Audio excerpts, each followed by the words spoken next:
Jaguar était autrefois synonyme de luxe sur les routes, mais la marque est désormais à la traîne. Comment cette icône est-elle devenue du moment une marque oubliée, perdant ses conducteurs et ratant ce que beaucoup jugent la pire refonte automobile? Aujourd'hui, dans The Infographics Show, nous révélons la vraie raison de l'échec de Jaguar. Dans le monde de l'automobile, certains noms parlent d'eux-mêmes. Ferrari, Lamborghini, Rolls-Royce. Ce ne sont pas que des machines, mais des symboles de luxe affichés avant même de démarrer. Quand vous êtes au volant de l'une de ces voitures, vous ne conduisez pas simplement un véhicule, c'est presque comme une déclaration de mode. Jaguar, marque britannique, à l'image marquée, a su combler le fossé entre fiabilité et luxe, développant vite une base de fans fidèles. Mais aujourd'hui, beaucoup de ces fans tournent le dos à la marque.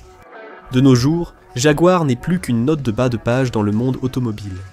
Après sa fusion avec une plus grande entreprise, elle a perdu de l'influence et n'a pas réussi à s'imposer sur le marché, malgré plusieurs tentatives. Bien que sa société mère, Jaguar Land Rover, ait réalisé un bénéfice impressionnant de 2,5 milliards de livres sterling lors du dernier exercice financier, la marque a vu ses résultats s'effondrer, avec une baisse des immatriculations de 97,5% par rapport à l'année précédente. Partout dans le monde, les nouvelles restaient sombres. Elle a vendu moins de 27 000 unités en 2020-85, contre près de 181 000 en 2018. Ce n'est pas une baisse, c'est une chute vertigineuse. Cela se préparait depuis longtemps. Jaguar, entreprise célèbre, n'a pas d'abord vendu de voitures. Fondée en 1922 par William Walmsley et William Lyons, la Swallow Sidecar Company vendait des sidecars pour moto. Après une dispute, Lyons fonde SS Car en 1934 et la met en bourse. En utilisant l'activité secondaire de l'entreprise, qui consistait à fabriquer des carrosseries de voitures particulières, il s'est lancé dans la création d'une nouvelle marque. Lyons connaissait le métier, et il lui fallait maintenant un nom qui ferait rêver, et il se rappela que tout le monde aime les chats. La première Jaguar est sa sortie en septembre 1935, une berline sportive élégante qui attirait tous les regards. Peu après, un modèle 2 places à réservoir plus grand est sorti, et les deux voitures ont bien marché. Ils avaient réussi, et après 10 ans, les actionnaires ont approuvé le changement de nom de l'entreprise en Jaguar. William Lyons lui-même était en faveur du changement, disant que le nom se démarquait, et qu'il n'avait pas l'aspect impersonnel et corporatif de SS Cars. Comme c'était la fin de la Seconde Guerre mondiale, la question de l'image de marque devait être plus délicate. À la fin de la guerre, la demande a explosé. Pendant la guerre, la production a diminué car l'acier servait à fabriquer navires, avions et chars. Mais au début des années 1950, Jaguar a pris des décisions importantes. Elle a vendu certaines de ses usines de fabrication d'acier, tout en achetant une usine qui produisait ses moteurs. Même si cela la rendait dépendante de sources extérieures, ce n'était pas un souci majeur alors. Jaguar pouvait maintenant créer des moteurs sur mesure, accélérant ainsi son essor. Parce que l'entreprise était entièrement axée sur la vitesse, Jaguar est devenu synonyme d'une chose, des voitures de sport élégantes et accrocheuses. Ces modèles des années 1950 et suivantes résumaient les lignes comme un symbole du rapport qualité-prix. Acheter une Jaguar vous faisait passer pour un certain type d'homme, à l'époque des hommes d'affaires audacieux, et arriver en Jaguar était un signe fort. Les voitures n'étaient pas les plus rapides, mais elles pouvaient rivaliser en sport automobile. L'entreprise tenait à prouver la qualité de son ingénierie et son intégrité, et savait se promouvoir. Le slogan de Grasse Espace Allure a permis à l'entreprise d'atteindre des ventes records pour ses premiers produits, et son moteur exclusif assurait une grande vitesse. Le 6 cylindres en ligne à double arbre à cam était emblématique chez Jaguar, et les innovations suivantes ont permis de démocratiser les moteurs haute performance. Alors que les versions précédentes nécessitaient un entretien constant, la version présente dans les voitures Jaguar s'est révélée fluide et facile à utiliser tout en conservant une puissance impressionnante. Les moteurs de Jaguar sont devenus l'un des plus répandus et des plus durables jamais vus dans les voitures de sport, et la marque savait exactement comment les promouvoir. Dans les années 50, Jaguar s'est beaucoup investi dans le sport automobile. La voiture a remporté 5 fois les 24 heures du Mans cette décennie, renforçant le statut emblématique de Jaguar chez les passionnés de sport automobile. Même si vous n'alliez pas courir vous-même, chaque adolescent rêvait d'arriver en Jaguar pour emmener sa copine au Milk Bar ou à la Boom. La société avait parfaitement allié luxe, confort et puissance pour dominer l'industrie automobile. Il était temps de prendre des décisions importantes. En 1960, Jaguar a acheté la société Daimler, une autre entreprise automobile réputée à l'époque, et a utilisé son nom de marque pour certains de ses modèles les plus luxueux. Cette décision a renforcé le statut de Jaguar, mais la marque restait un petit acteur dans une grande ligue, sans comparaison possible avec le géant British Motor Corporation. Après le rachat de Press Steel Company par British Motor Corporation, principal fournisseur de Jaguar, William Lyons craignait des retards de livraison. Arrivant à un âge où il prendrait probablement bientôt sa retraite, William Lyons a décidé que c'était le moment idéal pour conclure un accord. En 1965, Jaguar fusionne avec British Motor Corporation, assurant apparemment la pérennité de la marque, mais la politique n'avait pas été prise en compte. Le gouvernement était beaucoup plus impliqué directement dans le fonctionnement des entreprises automobiles au Royaume-Uni qu'il ne l'était aux États-Unis. La direction britannique a facilité d'autres fusions avec Leyland, Standard, Triumph et Rover. La nouvelle société holding a rapidement rencontré des difficultés, le nouveau conseil d'administration prenant de mauvaises décisions, et étant finalement nationalisé, en 1975.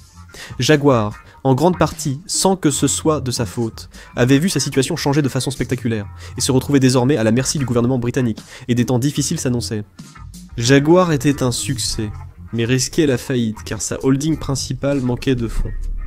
La plupart des autres voitures de la société étaient moins réputées, jusqu'à l'arrivée inattendue de Margaret Thatcher, en sauveuse. Margaret Thatcher, première ministre britannique, voulait privatiser de nombreuses entreprises nationalisées. Jaguar s'est séparé du groupe et a fait ses débuts à la Bourse de Londres, comme marque indépendante en 1984. Et une nouvelle direction allait donner à l'entreprise un espoir surprenant. Alors que William Lyons a construit Jaguar à partir de rien, beaucoup de gens disent que Sir John Egan mérite tout autant de crédit pour son succès à long terme. Premier président d'une Jaguar indépendante dans les années 80, il savait que l'entreprise devait revenir à ses racines.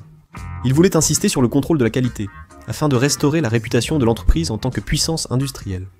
Il a aussi priorisé les délais de livraison, et optimisé la production de plusieurs usines de l'entreprise. Tout ne serait pas facile. Environ un tiers des employés de Jaguar à l'époque ont été licenciés, et les prix ont augmenté. Mais Jaguar a connu une forte hausse des ventes, grâce à un taux de change favorable aux États-Unis à l'époque. Et à bien des égards, le rôle d'Egan était de préparer le terrain pour la prochaine fusion. Recevoir une offre du roi de l'automobile semble positif, mais cela signerait la fin de Jaguar telle que nous la connaissons. L'entreprise a été rachetée par Ford en 1990, devenant une partie du nouveau groupe automobile haut de gamme du conglomérat américain, qui comprenait des marques prestigieuses comme Aston Martin, Volvo et Land Rover. Elle a élargi sa gamme de produits, et s'est étroitement liée aux voitures Land Rover. Mais elle n'a jamais été rentable pendant cette période. Ford a vendu Jaguar et Land Rover en 2008 avec l'aide de grandes sociétés financières pour trouver un acheteur. Ils ont finalement choisi Tata Motors, une entreprise indienne, qui a officiellement fusionné les deux sous le nom de Jaguar Land Rover, la marque sous laquelle elles existent aujourd'hui. Et cette marque pourrait bien être à court de carburant. Jaguar est peut-être une icône européenne dans son essence, mais dans sa propre patrie, elle est aujourd'hui au bord du désastre. En avril 2025, l'entreprise n'a immatriculé que 49 véhicules en Europe, contre plus de 1900 à la même période en 2024. Un effondrement total. À l'échelle mondiale, la baisse n'a pas été aussi forte, mais une chute de plus de 80% en 7 ans n'est pas viable pour une entreprise. Toutes les personnes concernées cherchent des solutions, y compris risquées et non conventionnelles. Mais parfois, prendre des risques et sortir des sentiers battus peut simplement aggraver les choses. Il est rare qu'une pub d'une entreprise automobile fasse autant parler. Dans le passé, les publicités du Super Bowl pouvaient créer le buzz pour les marques grâce à des invités célèbres, au budget colossal et souvent des cascades absurdes et exagérées. Mais l'impact culturel de ce moment a beaucoup diminué. Mais en 2025, Jaguar était sur toutes les lèvres. En novembre 2024, l'entreprise a lancé une publicité pour moderniser sa marque, simplifier son logo et attirer un public jeune et conscient. Et tout Internet a regardé la publicité et a éclaté de rire. Trop d'éléments posaient un problème dans la publicité, dont l'abandon quasi total de leur esthétique classique. Il n'était pas nécessaire de chercher plus loin que le logo, qui remplaçait l'image classique d'un Jaguar grondant par un logo J minimaliste qui n'attirait pas vraiment les gens. Mais il y avait aussi autre chose d'étrange dans la publicité. C'était principalement une collection de mannequins séduisants et diversifiés qui dansaient et posaient devant la caméra, sans vraiment révéler ce que l'entreprise essayait réellement de vendre. Et il manquait une chose importante. la célèbre entreprise automobile n'a mis aucune voiture dans sa publicité. L'objectif était de faire de l'entreprise une marque de style de vie avec des slogans comme « Vivez intensément » ou « Supprimez l'ordinaire ». Mais cela a donné une publicité confuse, sans promotion claire. Jaguar faisait de nouveau parler d'elle, mais était devenue la risée du marketing. On se demandait comment une marque aussi célèbre avait pu autant échouer. Les experts en publicité ont déclaré que l'entreprise avait détruit son image de marque, et les associations dans l'esprit des gens pour courir après un nouveau public, qui n'existait peut-être même pas. C'était un signe de désespoir, peut-être justifié. C'était en fait une partie d'un changement de cap beaucoup plus important pour Jaguar, et cela provoquait énormément de controverses. Jaguar Land Rover s'est totalement rebrandé, annonçant aussi un grand changement pour l'entreprise. Elle optait pour une voiture 100% électrique. L'entreprise a adopté un marketing élégant et moderne pour refléter le modernisme exubérant.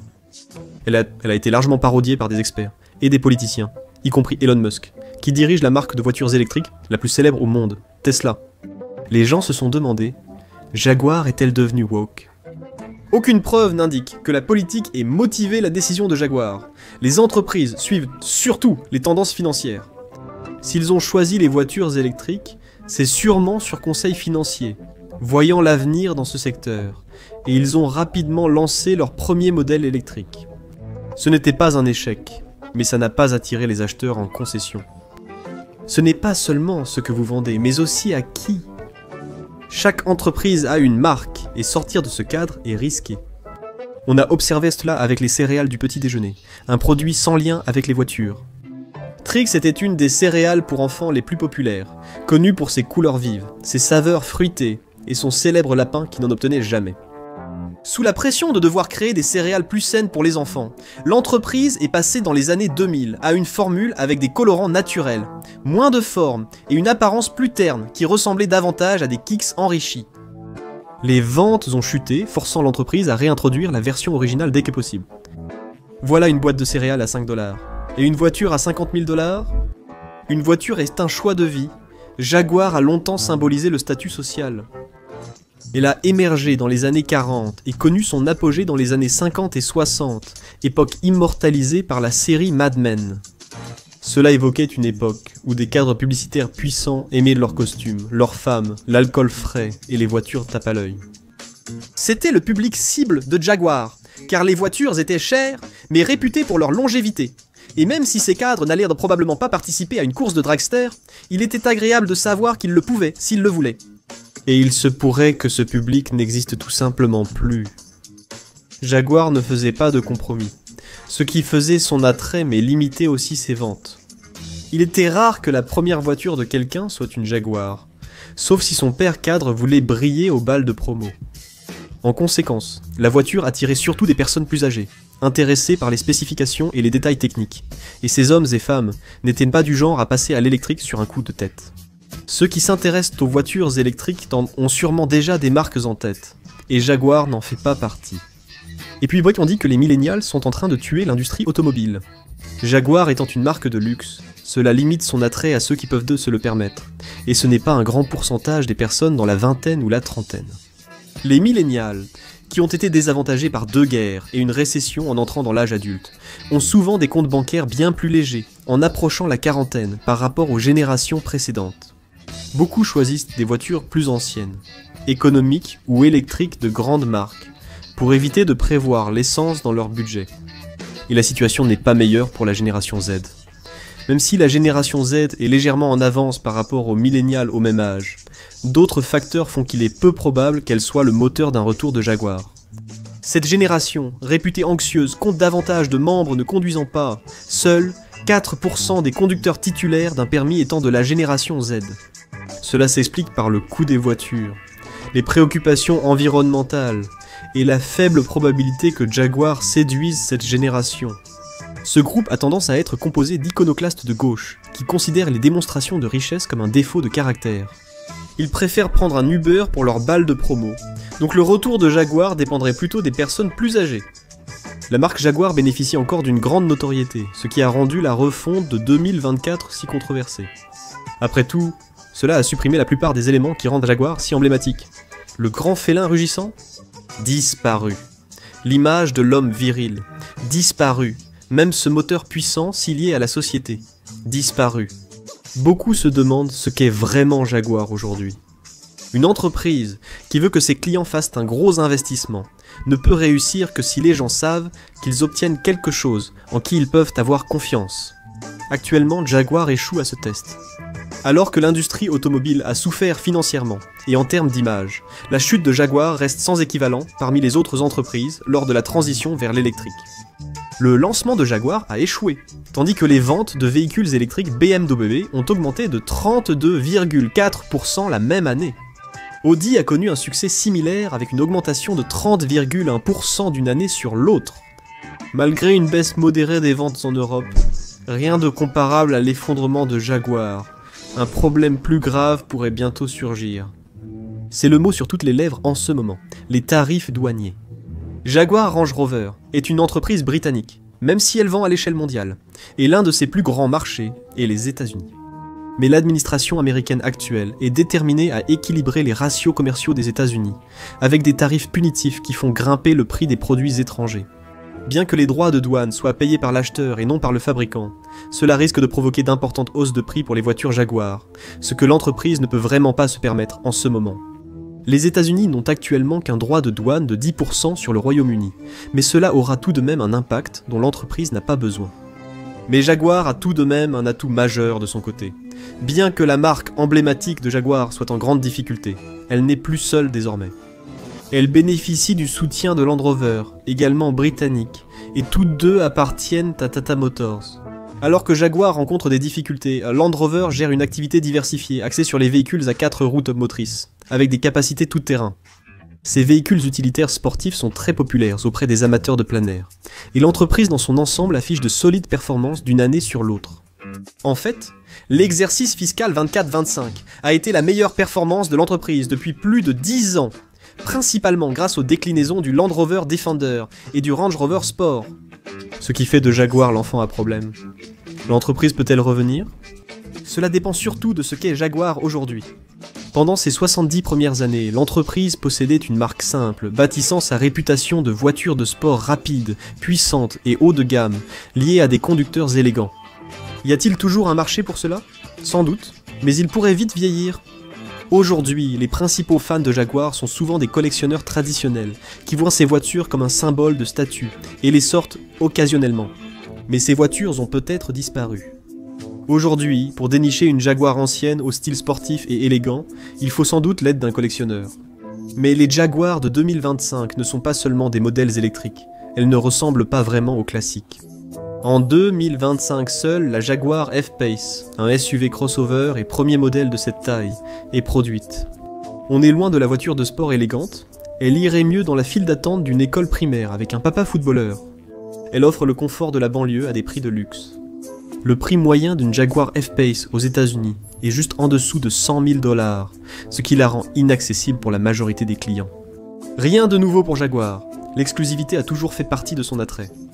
Rouler en Jaguar faisait penser aux gens que vous étiez un gros bonnet. Cela pouvait vous aider à décrocher des rendez-vous, conclure des affaires, voire même amadouer un agent si lui-même rêvait d'en posséder une. Conduire une Jaguar révélait autant sur vous que sur la voiture, mais beaucoup jugent les nouveaux modèles complètement ratés. La F-Pace, lancée en 2015 comme modèle essence, offre une vitesse de pointe remarquable.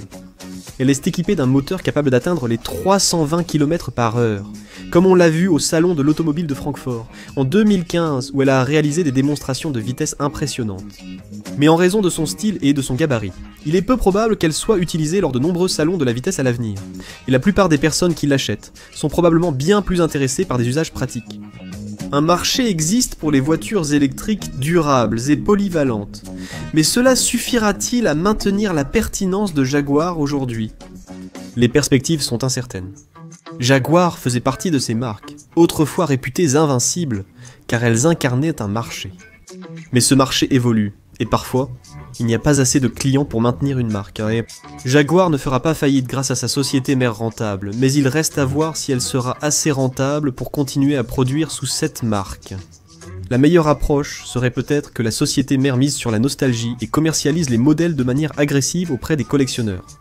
Ce marché, bien que restreint, est composé de personnes fortunées pouvant assurer la pérennité de la marque. Mais les voitures qu'ils cherchent ne seront sans doute pas des SUV électriques. Le problème est-il plus profond que le passage à l'électrique de Jaguar?